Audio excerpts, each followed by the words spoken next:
We got too many of these damn horror stories, but I guess that's what happens. We've known each other for 10 fucking years.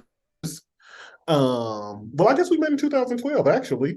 Oh shit. Um, Okay, well, happy anniversary. but but I will never forget. So we were because this is when we didn't live together. I think I had moved out recently or something like that, and we were like trying to catch up. I think this was after I called you and asked you if we had beef. Um, Oh, right, because and I didn't text you for like one day. Like, we beefing? but so I remember we were like, I had told you about going to brunch with one of my friends, who I'm not friends with anymore, but we had gone to this diner, 11 City Diner. Is that what it's Yeah, called? 11 City Diner. And I was super impressed because I've never been to a Jewish diner before. I was like, oh, this is great. Let's try it. And so we met up there, and this could have been perfectly lovely.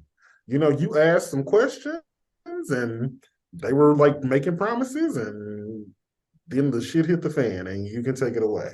Well, here's the thing. I love kreplach. And I know kreplach has a weird name. It sounds like it should be gross, but it's really a delicious dumpling and it can be stuffed with anything. And these particular kreplach, I believe, were supposed to be stuffed with, I can't even remember what they were stuffed with, some kind of meat, not pork, Really? but definitely something.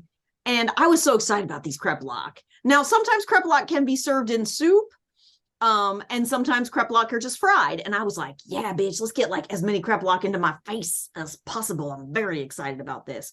Now, the service was a little bit slow because we showed up like either super late for lunch or quite early for dinner, which maybe was a warning sign for what was about to happen. But if you're going to a genuine Jewish deli in the city of Chicago that has some fantastic, really authentic Jewish delis where you can get like good ass food, I really expected this kreplach to be like mazel tov of kreplach, I guess.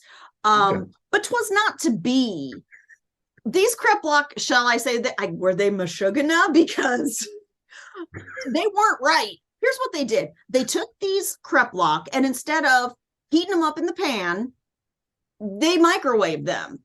And the reason that I knew they were microwaved is that they were a boiling hot. I mean, they were like lava, but they were also real chewy and like kind of dry and hard. And after one bite, I was like, oh hell no, I can't. And of course, eventually, because like there was maybe only one server handling the entire dining room because it was like between times. So it took a long time for them to come back and get to us. And at this point, they're like, now they're cold and tough and dry and microwaved. And they were like, oh, my, were you not happy? Or do you not understand how kreplach works or whatever? And I was like, listen, these were microwaved and it's just really disappointing. And it was sort of like the way that a father Yeah. might find out that their kid sneaked out and got drunk. And it's like, I mean, I, I'm not even angry. I'm just really disappointed. I came all the way here Mhm. for this kreplach and it just, it's just disappointing. And they were like, no, that was freshly made. And I'll guarantee it was freshly made. And I mean, it was just not a credible testimony that they were given. It was clearly microwaved and they knew it. And But it didn't end there. It didn't end there. I don't even remember. I think I blacked I out. do. I do because I was completely appalled because we know how microwaves work.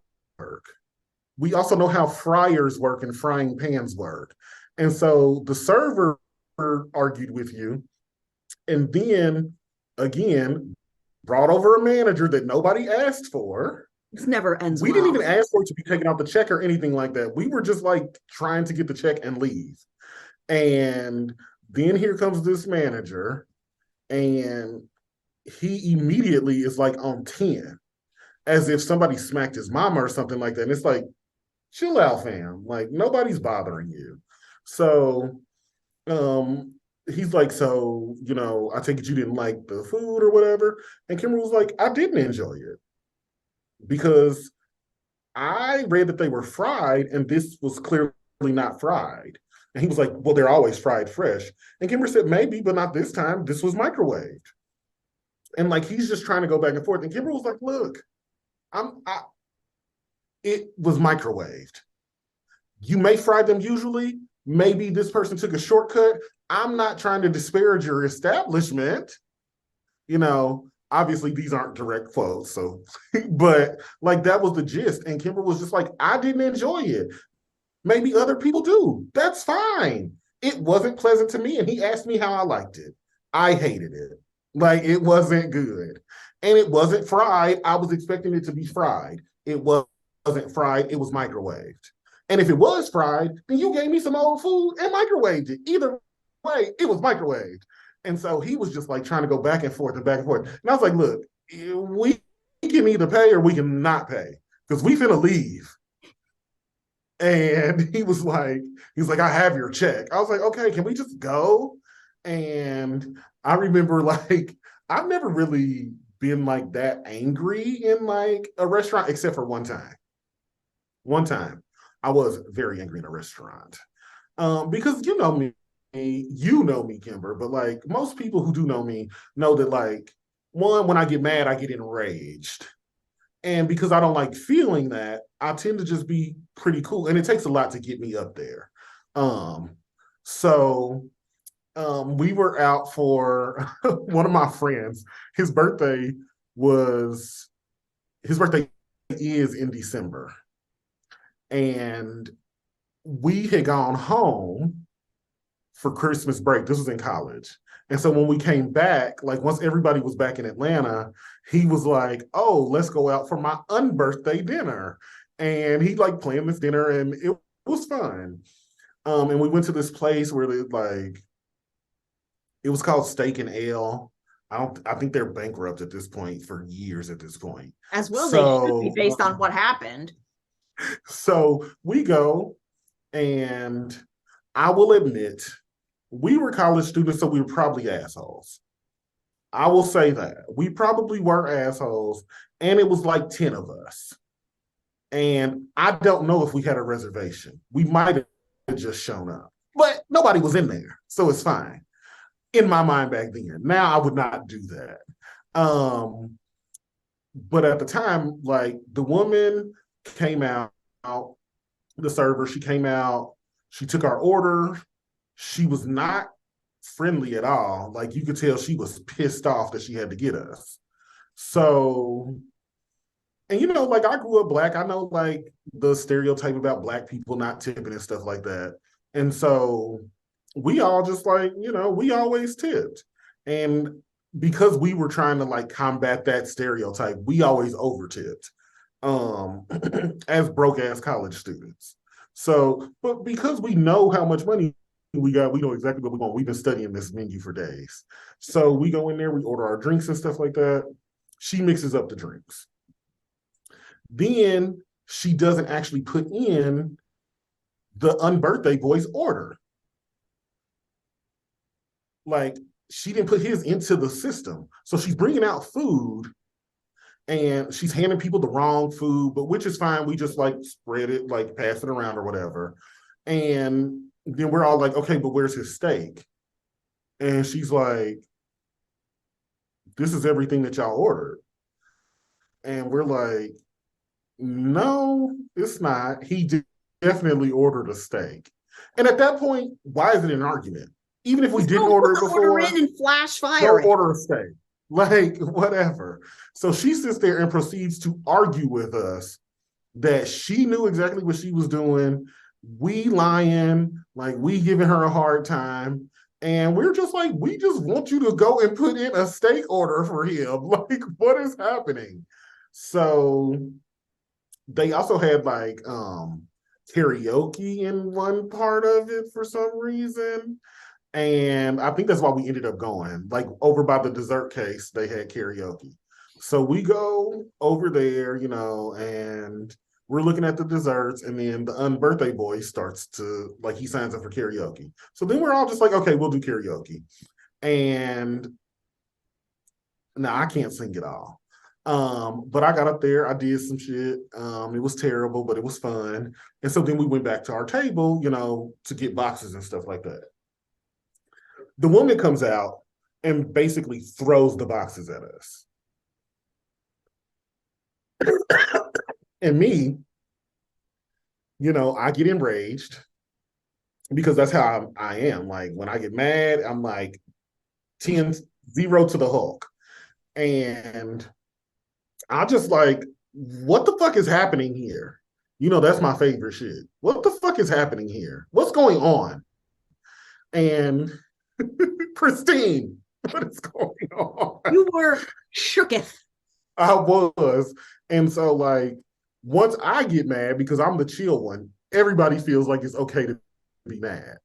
And so I feel like somebody called her the B word. Okay, and she started arguing but it was one of the girls, so I feel like it was different. If it was one of the guys, not cool. Yeah. But she called us bitches and the F slurs, and we was just going at it. And then like another server brought us our checks. And this is something that I am not proud of. I would never do this again. In the tip, I did not leave a tip because in my mind, back then that was reasonable if you didn't get good service. I don't follow that now. But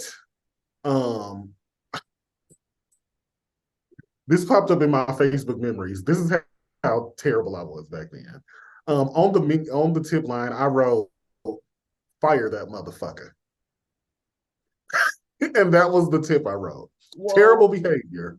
But I would never do that again. I promise I have never done anything like that. I actually still feel bad, and this was like 15 years ago. Like, but that was a terrible experience. The food was not good. Did he get his steak at least? Yeah, but they burnt it. Steak is right in your title, guys. It's right in the title. Was nasty. Everything was nasty. And like I had like, me, I love some braised meat. So they had like this braised pork shank. And that was the